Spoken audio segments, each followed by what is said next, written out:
Welcome to middle education. So कैसे हैं मेरे प्यारे स्टूडेंट्स। लीजिए फाइनली अर्धवार्षिक परीक्षा जो आपका 6 नवंबर को होना था वो कैंसिल हो चुका है। नया टाइम टेबल जल्द ही जारी किया जाएगा और बताया जाएगा आपका टाइम टेबल क्या रहने वाला है। देखो, इसे छापने वाला दैनिक भास्कर है जो कि खंडवा के अखबार में आज के दिन छापा गया है। यहाँ पर डेट भी आप देख सकते हैं। देखिए क्या होना था कि 6 तारीख से आपका एग्ज़ाम स्टार्ट होना था। कौन सा? अर्धवार्षिक परीक्षा का, जो कि कैंसिल हो गया है। ये एग्ज़ाम कब होगा आगे हम डिस्कस करेंगे, लेकिन उसके पहले मैं बता देता हूँ ये न्यूज़ सबसे ज़्यादा इम्पॉर्टेंट है कक्षा 4 से लेकर के 8वीं तक के बच्चों के लिए।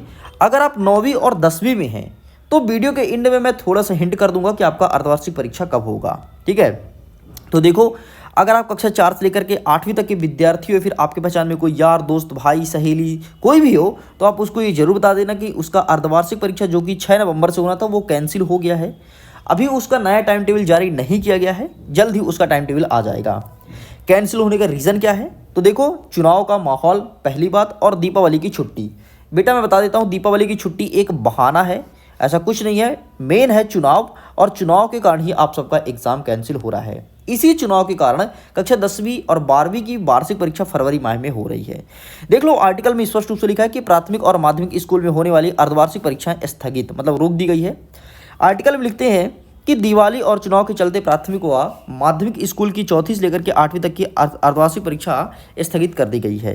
विधानसभा चुनाव के कारण 2023-24 के तहत होने वाली राज्य शिक्षा केंद्र की अर्धवार्षिक परीक्षा स्थगित कर दी गई है। कक्षा 4 से 8 तक की परीक्षा 6 से लेकर के 18 नवंबर के बीच आयोजित किया जाना था, जिसका शेड्यूल भी राज्य शिक्षा केंद्र द्वारा जारी कर दिया गया था। ऐसे में राज्य शिक्षा केंद्र परीक्षा को स्थगित करने का निर्णय लिया है। आपको पता है इनका टाइम टेबल और पहले आया था, मतलब अभी नवंबर है तो अक्टूबर में भी आया था, वो कैंसिल हुआ। अब नवंबर में आया, वो भी कैंसिल हुआ। तो इनका एग्जाम 17-18 नवंबर से स्टार्ट होगा फिर। ठीक, और यहीं पर अगर तुम 9वीं और 10वीं को, तुम्हारा एग्जाम भी 17 और 18 नवंबर से हो सकता है, इसलिए इसी के अकॉर्डिंग पढ़ाई करते रहना बेटा।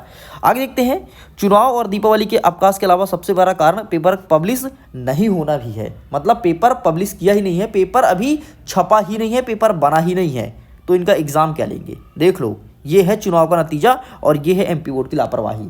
मतलब बच्चों की करियर की ऐसी की तैसी। सबसे पहले चुनाव होना जरूरी है। ये है तुम्हारे मामा शिवराज सिंह चौहान। हमारे हिसाब से भैया चुनाव अलग चीज़ है, चुनाव होते रहे चाहे ना हो, भाड़ में जाए, लेकिन एजुकेशन पढ़ाई टाइम से होना चाहिए। मतलब देखो ना, पढ़ाई ज़्यादा महत्वपूर्ण है, पढ़ाई कम महत्वपूर्ण है, चुनाव ज़्यादा, ये हो गया है। ठीक, आगे लिखते हैं कि जिला शिक्षा अधिकारी जिला शिक्षा केंद्र के अनुसार कुछ जिले में पेपर के प्रकाशन के लिए टेंडर नहीं हो सके हैं। इन तारीखों को परीक्षा कराना संभव नहीं था। देखो क्या हुआ है, कुछ जिले में पेपर बन गया है, कुछ जिले में पेपर बनना बाकी है। मतलब पेपर तो बनता भोपाल से है, लेकिन प्रिंटिंग के लिए भेजते हैं जिले को। ठीक, पीडीएफ दे देते हैं, पीडीएफ से वो प्रिंट निकाल लेते हैं। तो कुछ जिले में नहीं पहुंचा पाए हैं, ऐसा इनका कहना है। तो भैया 4 दिन नहीं लगे पहुंचाने में। अरे यार व्हाट्सअप करो, 10 सेकंड 20 सेकंड पहुंच जाएगा, लेकिन हो गया, बहाने हैं यार। तो कुल मिला के एग्जाम इनका स्थगित कर दिया गया, रोक दिया गया है। नया टाइम टेबल जैसे ही जारी होगा या फिर कोई इंपॉर्टेंट न्यूज़ आएगा मैं जरूर बताऊंगा। तो अभी तो फिलहाल एक्टिव रहना, जब तक चुनाव नहीं होता है तो डेली नए नए बहाने, नए नए न्यूज़ निकल के आएंगे, इस बात की गारंटी देता हूँ। देखना कितने सारे बहाने आएंगे, कितने सारे न्यूज़ निकल के आएंगे। ठीक है, बाकी पढ़ाई करते रहो, हंसते रहो, खुश रहो, मुस्कुराते रहो। अपने दोस्तों के साथ शेयर जरूर करना, और आर्टिकल को पढ़ना हो, पूरा न्यूज़ क्या है तो लिंक डिस्क्रिप्शन बॉक्स दिया, वहाँ जाकर के पढ़ सकते हो। ओके स्टूडेंट्स, मैं वीडियो एंड करता हूँ। एग्जाम के लिए ऑल द बेस्ट।